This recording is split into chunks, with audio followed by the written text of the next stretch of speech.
भरे जवानी के मजा ले ले मोर जमुरिया, रस भरे जवानी के, रस भरे जवानी के मजा ले ले मोर जमुरिया, रस भरे जवानी के।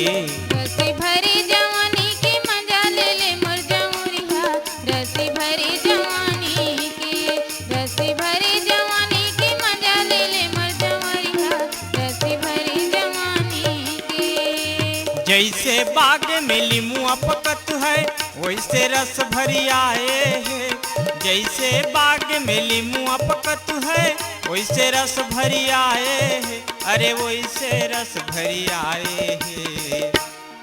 रस भरे जवानी की मजा ले ले मोर जमुरिया, रस भरे जवानी के, रस भरे जवानी की मजा ले ले मोर जमुरिया, रस भरे जवानी के।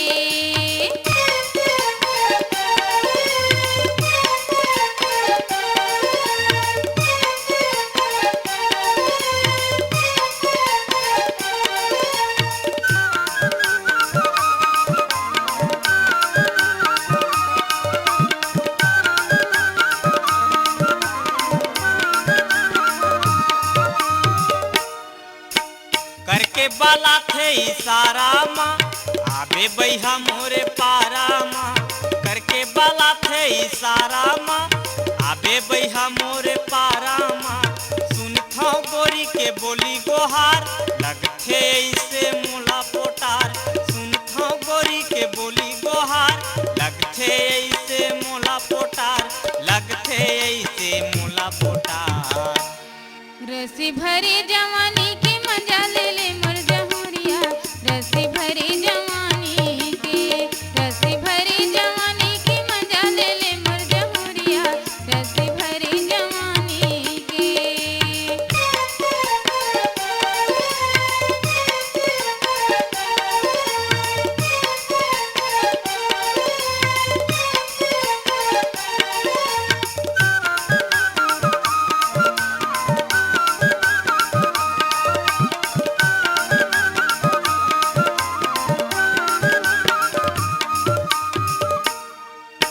समुंदर सही बड़ गहिरा है बैठे देखत मोर पहरा है, समुंदर सही बड़ गहिरा है बैठे देखत मोर पहरा है।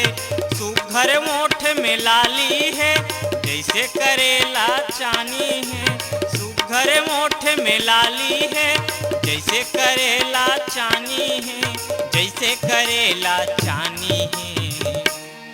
रस भरे जवानी की मजा ले ले मोर जमुरिया, रस भरे जवानी के, रस भरे जवानी की मजा ले ले मोर जमुरिया, रस भरे जवानी के। जैसे बाग में लीमुआ पकत है वैसे रस भरी आए है, जैसे बाग में लीमुआ पकत है वैसे रस भरी आए है, अरे वैसे रस भरी आए है। रस भरे